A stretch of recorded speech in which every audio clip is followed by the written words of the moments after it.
Rivka, le vent et les pluies.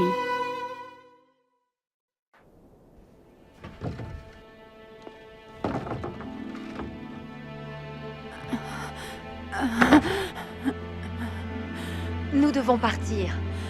Je reviendrai plus tard. Oui, nous reviendrons.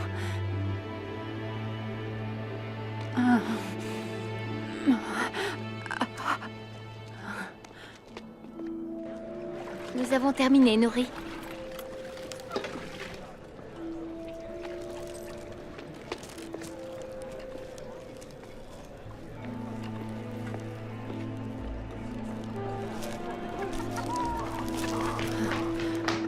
Mère, tu te sens mal?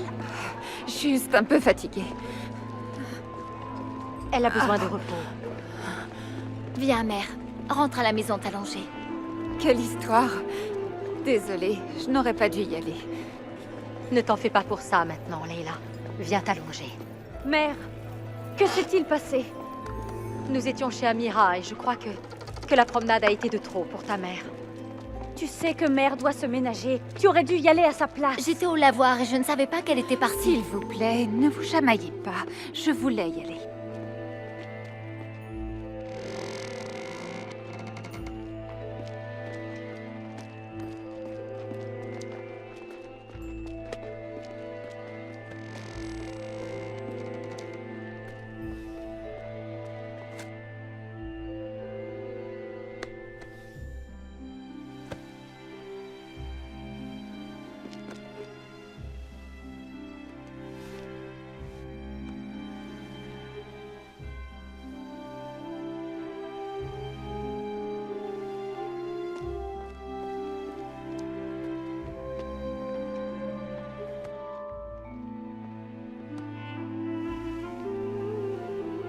Pourquoi continue-t-elle à aller chez Amira? Elle va se tuer à les aider. Leur maladie est sans issue, mais bientôt c'est elle qui finira par mourir à leur place. Sarah, ne parle pas ainsi. C'est vrai, et tu le sais. Quelqu'un doit l'arrêter.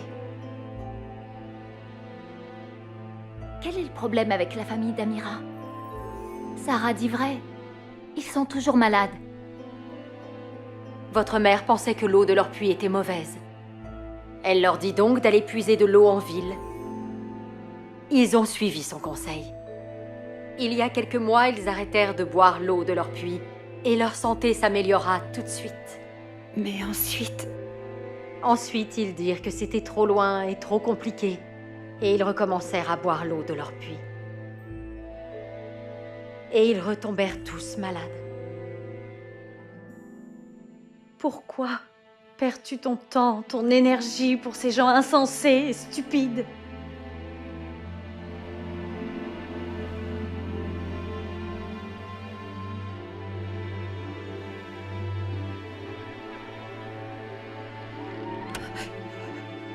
Elle ne comprend pas.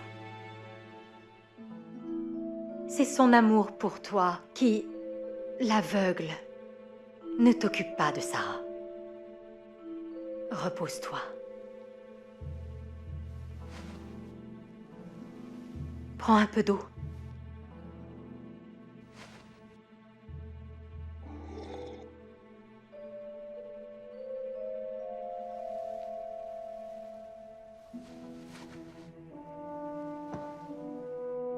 Endors-toi. Reste au calme. Viens, Mariam. Père t'a chargé de veiller sur nous. Tu dois empêcher mère de sortir. L'empêcher? Tu crois sincèrement qu'elle va m'écouter? Si elle pense que Dieu lui a dit de faire quelque chose, elle va le faire, peu importe ce que je dis. Tu te trompes. Mère t'écoute toujours. Je lui ai pourtant dit de ne pas aller à ces réunions chez Rivka, mais elle...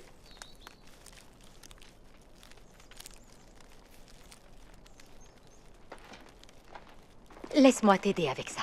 Elle y va quand même. Et toi et Mariam aussi. C'est différent. Ah oui, c'est ce que tu crois.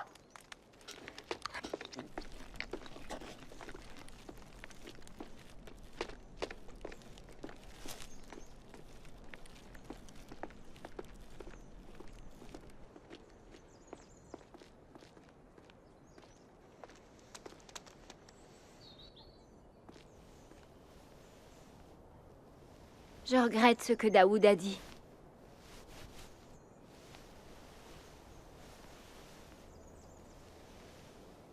Je me souviens quand le cousin de mon mari lui a proposé de devenir collecteur d'impôts pour les Romains. Haroun était inquiet d'accepter ce travail à cause de sa réputation. C'est pour ça qu'il travaille ici au lieu de rester chez nous à Tibériade.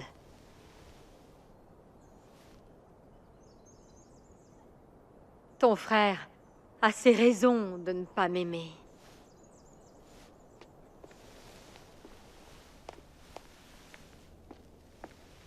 Sarah m'a dit que je te trouverais ici. Noura. Comment vas-tu? Bien, et toi? Bien. Et toi, Mariam? Mère est à nouveau souffrante. Oh, je suis désolée. Mais nous allons bien. Merci. Je suis venue te poser des questions, Rivka. Des questions sur quoi? Sur le Saint-Esprit. Oh, question facile. Tu sais que je ne te pose jamais de questions faciles. Je comprends déjà tout ce qui est facile. Bien sûr. Assieds-toi ici, pendant que j'aide Mariam à étendre le linge. Que le vent est bon. Ce Saint-Esprit dont tu parles souvent, de quoi s'agit-il au juste? Oh, voilà. Avant que Jésus ne monte au ciel, il dit à ses disciples qu'il serait toujours présent avec ceux qui croyaient en lui. Non pas physiquement, mais que son esprit, le Saint-Esprit, serait avec nous. Et donc, nous sentons sa présence, même si nous ne pouvons pas le voir. Comme on sent le vent. Vois-tu, comme ses habits bougent et flottent selon la direction du vent. Et tu sens le vent sur ta peau. Et tu vois la brise et les feuilles voler dans la brise. Grâce à nos vêtements, et grâce aux arbres dans les champs, et grâce à notre peau, nous savons que le vent souffle. Nous ne pouvons voir le vent, mais nous pouvons le sentir. De même, nous ne pouvons pas voir le Saint-Esprit, mais nous sentons sa présence avec nous. Nous voyons son effet sur le monde et sur les personnes qui nous entourent et dans notre vie. Oui, je sens qu'il est avec moi. Mais pas en permanence. Je crois que si nous le sentions tout le temps, nous ne vivrions pas vraiment par la foi. C'est vrai, Mariam.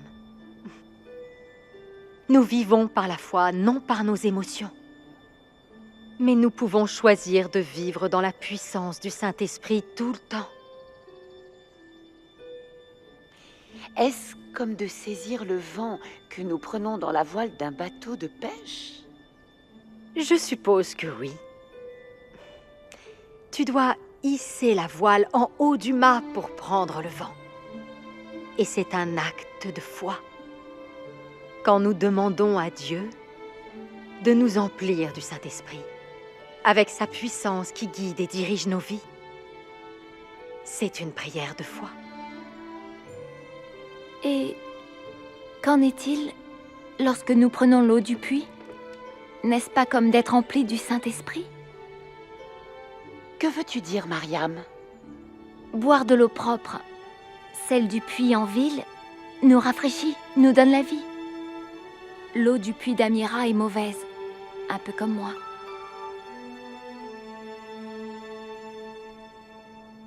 Je veux dire, parfois je ne veux pas faire ce que Dieu me demande de faire.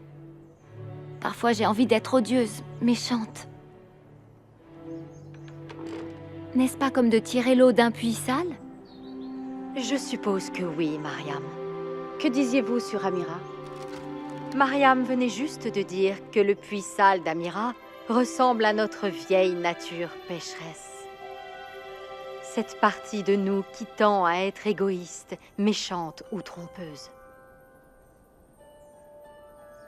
Alors que l'eau claire du puits, ici en ville, est comme l'Esprit de Dieu? Réfléchis à cela. En acceptant le sacrifice que Jésus nous offre et en entrant en relation avec Dieu, nous recevons le Saint-Esprit dans nos cœurs et dans nos vies. Mais Dieu ne nous force pas à obéir. Nous pouvons choisir de vivre selon notre vieille nature charnelle qui nous pousse à faire ce qui est mal, ou de vivre dans le Saint-Esprit, la puissance et la présence de Dieu, qui nous conduit à faire le bien et ce qui lui plaît.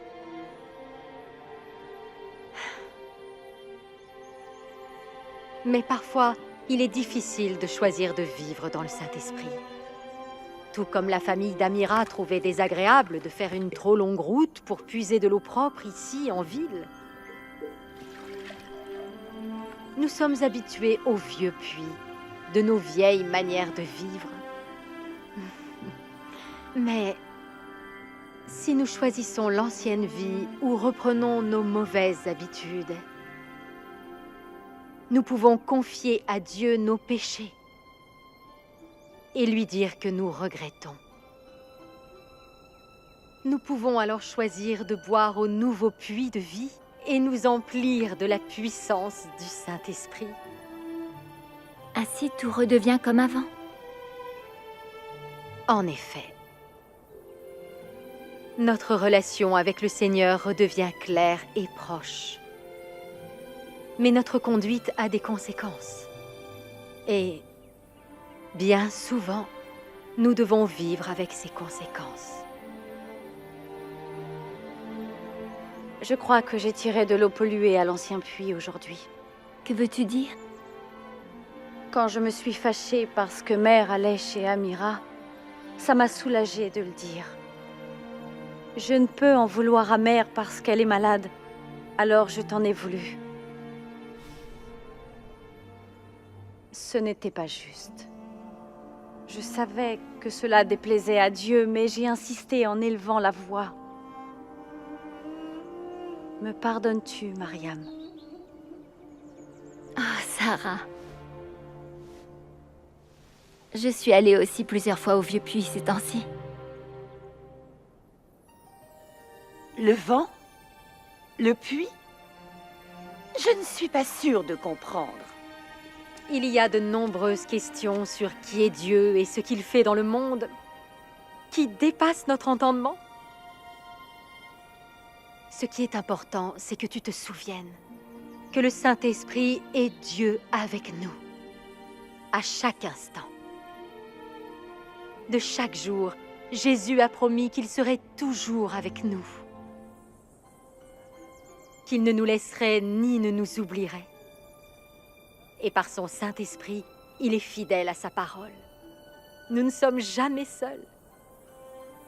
Nous pouvons toujours lui confesser notre péché et faire le choix de puiser de l'eau au puits propre de sa toute-puissance. Dieu est avec moi. C'est une bonne nouvelle. Oui, oui, c'en est une. Je devrais aller voir Mère. Et moi, je devrais rentrer.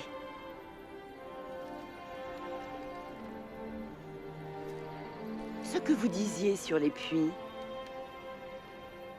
je crois qu'un jour, Laïla m'a parlé de Jésus qui donnait à quelqu'un de l'eau vive.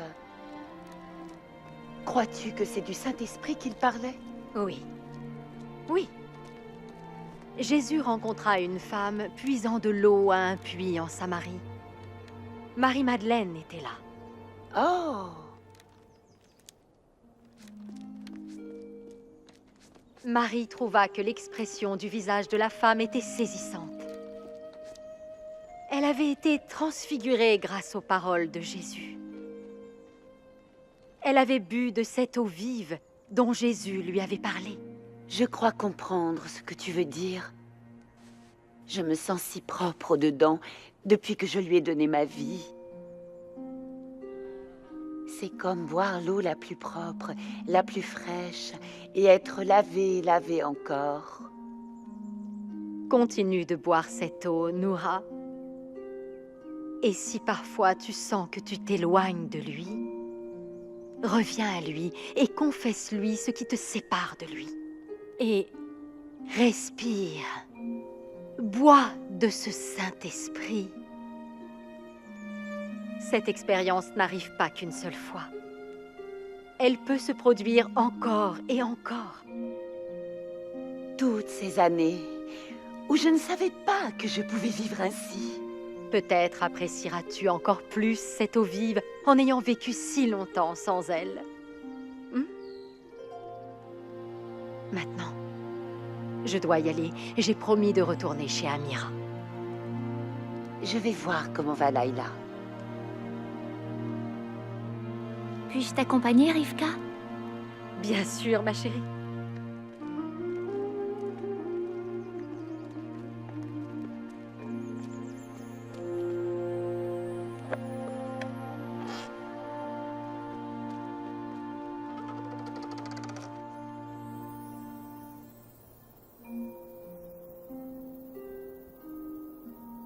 Tante Rivka, puisses-tu parfois de l'eau à l'ancien puits?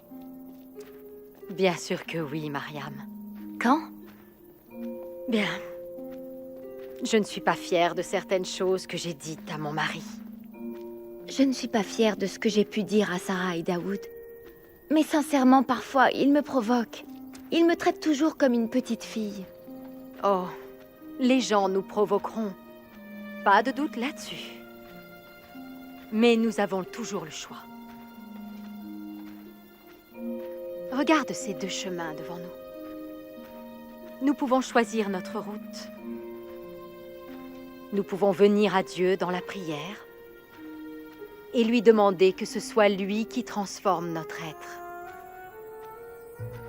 Qu'il nous rende capables d'aimer ceux qui ne sont pas aimables ou d'être patients quand on nous provoque. Ou nous pouvons ignorer cette petite voix en nous qui nous pousse vers Dieu et choisir plutôt de s'en prendre à quelqu'un ou de faire quelque chose de méchant ou mesquin. Est-ce que c'est plus facile en vieillissant? Bien. Je crois que nous prenons des habitudes, bonnes ou mauvaises. Mais plus nous vivons avec une attitude de reconnaissance et de soumission à Dieu, plus c'est facile pour nous d'entendre sa voix et de lui répondre. Mais c'est toujours tentant de suivre notre propre voie. Je choisis celui-ci. Mais ce chemin ne me mènera pas chez Amira. Je sais. Merci d'être ici avec moi.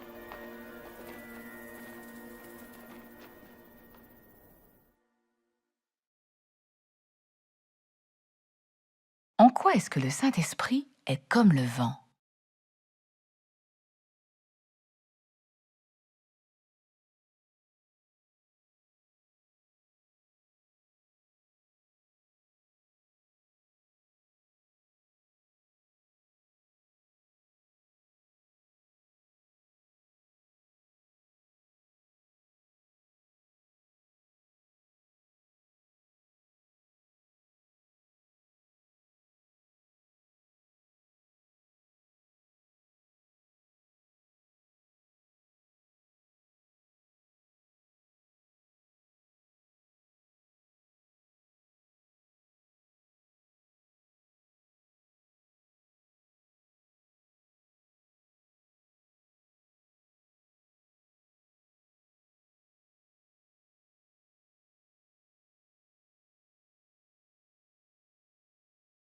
Qu'est-ce que l'histoire d'Amira et des puits montre au sujet de notre nouvelle vie avec Dieu?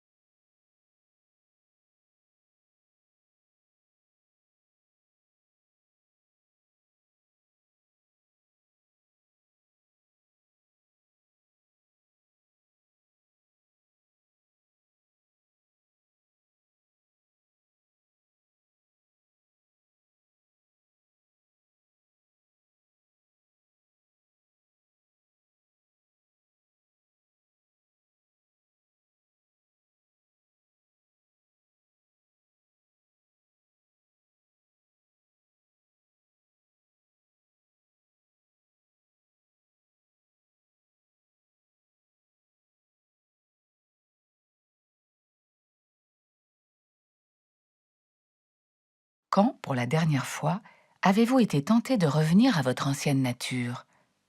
Quel en a été le résultat?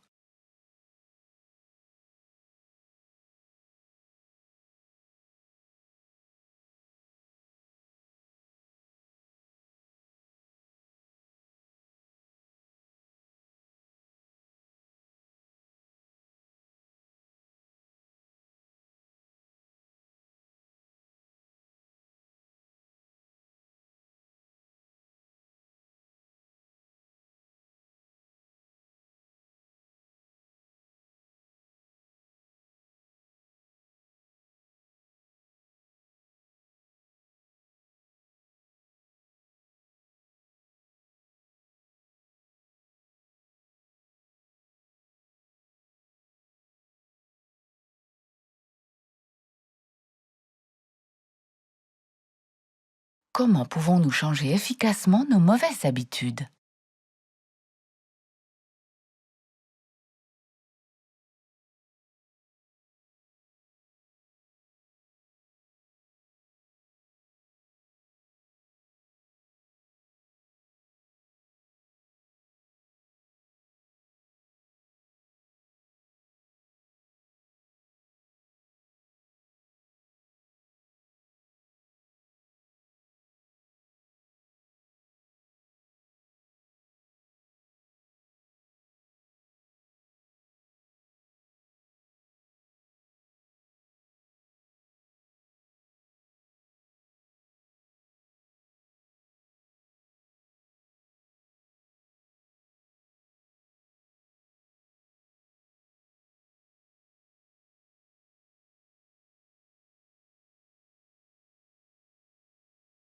Qu'avez-vous appris concernant le Saint-Esprit?